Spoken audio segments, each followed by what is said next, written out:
তেহরানের রাজপ্রাসাদের জানালা দিয়ে সূর্যের প্রথম আলো এসে পড়ে মোজতবা খামেনির মুখে। ইরানের নতুন সর্বোচ্চ নেতা চোখ মেলে তাকালেন শহরের দিকে। তেহরান সচল। কয়েক মাস আগে যখন যুক্তরাষ্ট্র ও ইসরায়েলের যৌথ হামলায় তার পিতা আয়াতুল্লাহ আলী খামেনি নিহত হন, তখন পশ্চিমা বিশ্ব ভেবেছিল ইরান বুঝি তাসের ঘরের মতো ভেঙে পড়বে। কিন্তু ধ্বংসস্তূপ থেকে যেন এক নতুন ফিনিক্স পাখির জন্ম হল। মোজতবা হাসলেন, কারণ তিনি জানেন আঘাত ইরানকে দিশেহারা করেনি, বরং আরও ইস্পাত কঠিন করেছে। ইরানের ধর্মীয় শাসন আজ এক বিধ্বংসী সামরিক শাসনের রূপ নিয়েছে। ইসরায়েলের প্রখ্যাত গবেষক বেনি সাবদি সতর্ক করে বলেছেন, ইরানের এই নতুন গ্রুপটি আগের চেয়ে অনেক বেশি ভয়ঙ্কর। এর জন্য তিনি ডোনাল্ড ট্রাম্পের দ্বৈত নীতি বা অসামঞ্জস্যপূর্ণ অবস্থানকে দায়ী করেছেন। ট্রাম্প একদিকে ইরানকে ধ্বংস করার হুমকি দিয়েছেন, আবার অন্যদিকে আলোচনার জন্য ওমান বা পাকিস্তানের মাধ্যমে প্রস্তাব পাঠিয়েছেন। এই দোদুল্যমানতা ইরানের নেতাদের কাছে আমেরিকার দুর্বলতা হিসেবে ধরা দিয়েছে। তারা বুঝতে পেরেছে ট্রাম্প নির্বাচনের কথা ভেবে পূর্ণমাত্রার যুদ্ধে জড়াতে ভয় পাচ্ছেন, আর এই সুযোগটি নিয়েছেন মোজতবা খামেনি। ইরান এখন শুধু ইউরেনিয়াম সমৃদ্ধকরণ বা ড্রোন তৈরিতে সীমাবদ্ধ নেই। তারা প্রতিবেশী রাষ্ট্রগুলোতে অস্থিতিশীলতা সৃষ্টি করে নিজেদের প্রভাব বিস্তার করছে। ১৯৮০-র দশকে লেবাননে যা করেছিল, আজ বাহরাইন ও ওমানে তারা ঠিক সেই একই কৌশল অবলম্বন করছে। ২৮শে ফেব্রুয়ারি ছিল ইরানের ইতিহাসে এক ভয়াবহ শোকের দিন। যুক্তরাষ্ট্র ও ইসরায়েলের নিখুঁত ড্রোন হামলা খামেনির সুরক্ষিত বাংকার ভেদ করে তাকে হত্যা করে। পশ্চিমা বিশ্লেষকরা ভেবেছিলেন এরপরই ইরানের জনগণ রাস্তায় নেমে সরকারের পতন ঘটাবে, কিন্তু বাস্তবে দেখা গেল উল্টো চিত্র।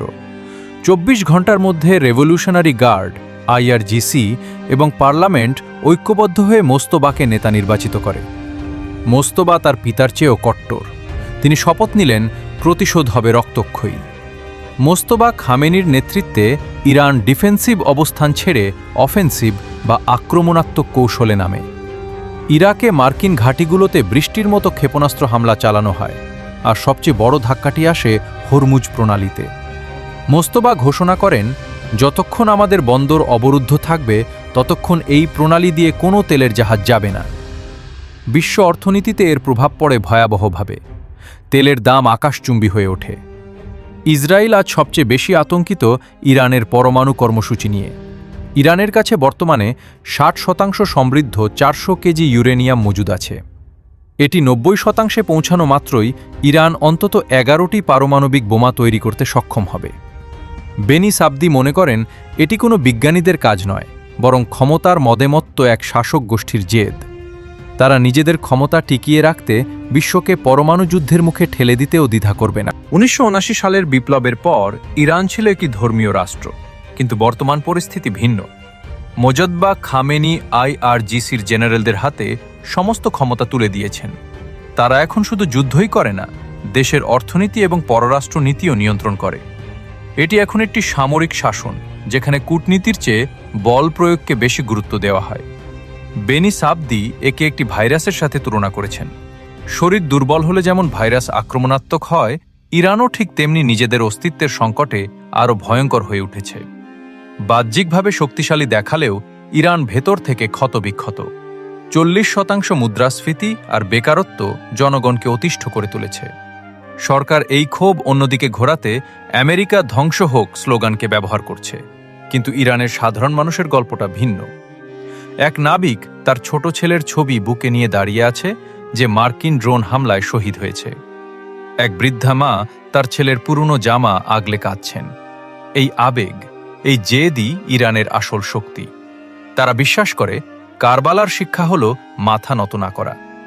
ট্রাম্পের সামনে এখন কঠিন পরীক্ষা। তিনি কি আলোচনার নামে ইরানকে ছাড় দেবেন, নাকি যুদ্ধের পথে হাঁটবেন? কিন্তু আমেরিকার অস্ত্রভাণ্ডার আজ প্রায় শূন্য। মিত্ররা পিছু হটছে, আর চীন, রাশিয়া ইরানের পেছনে পাহাড়ের মতো দাঁড়িয়ে আছে। অন্যদিকে ইরান জানে তারা হয়তো যুদ্ধে ধ্বংস হয়ে যাবে, কিন্তু মাথা নত করবে না। পারস্যের কবি ফেরদৌসি বলেছিলেন, পারস্য কখনো মরে না। কাজী নজরুল ইসলামও বলেছিলেন, পারস্য তবুও তোমার মাথা নত হয়নি। এই প্রতিরোধের আগুনেই কি পূর্বে মধ্যপ্রাচ্য? নাকি জন্ম নেবে নতুন কোনো ইতিহাস? সময় তার উত্তর দেবে। মধ্যপ্রাচ্যের সুইজারল্যান্ড বলা হতো ওমানকে, যারা সব সময় ইরান এবং আমেরিকার মধ্যে সেতুর কাজ করেছে।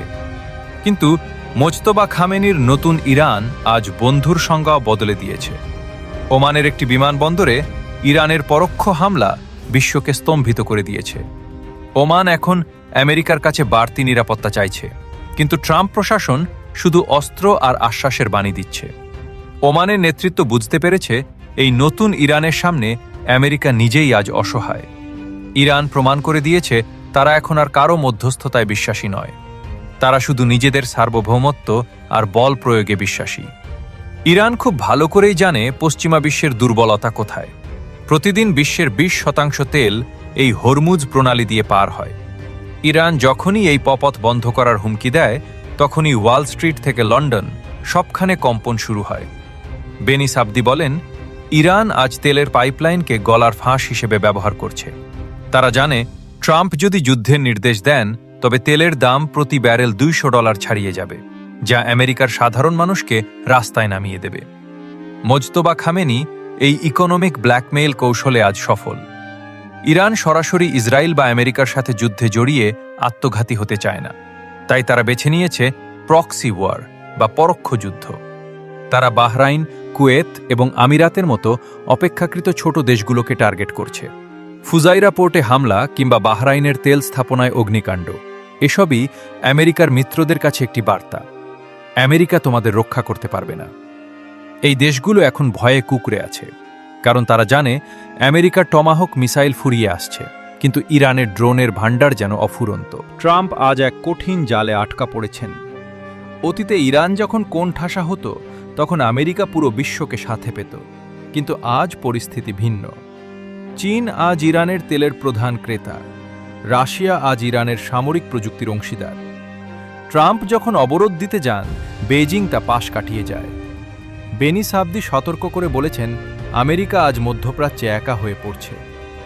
মিত্র দেশগুলো যখন দেখছে আমেরিকা নিজের অস্ত্রভাণ্ডার রক্ষা করতেই হিমশিম খাচ্ছে, তখন তারা গোপনে তেহরানের সাথে আপোষের পথ খুঁজছে।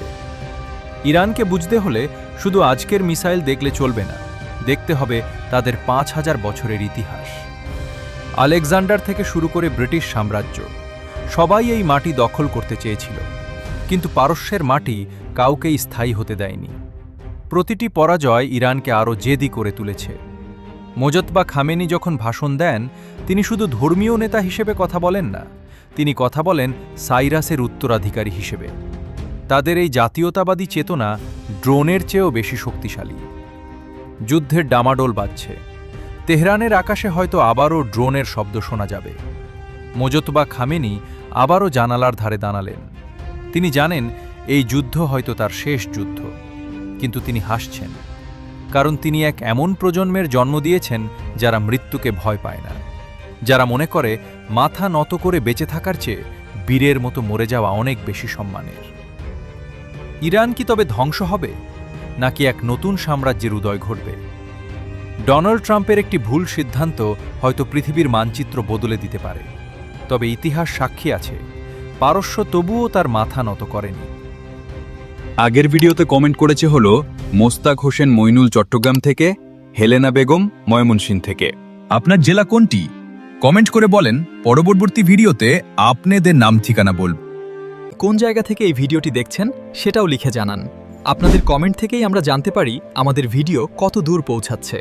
আর হ্যাঁ, পরবর্তী ভিডিওতে আমরা আপনাদের লোকেশন উল্লেখ করব, তাই মিস করবেন না। ভিডিওটা যদি আপনার ভালো লেগে থাকে তাহলে আপনার মূল্যবান মতামতটা অবশ্যই কমেন্ট বক্সে জানাবেন। লাইক, শেয়ার আর ফলো দিতে ভুলবেন না।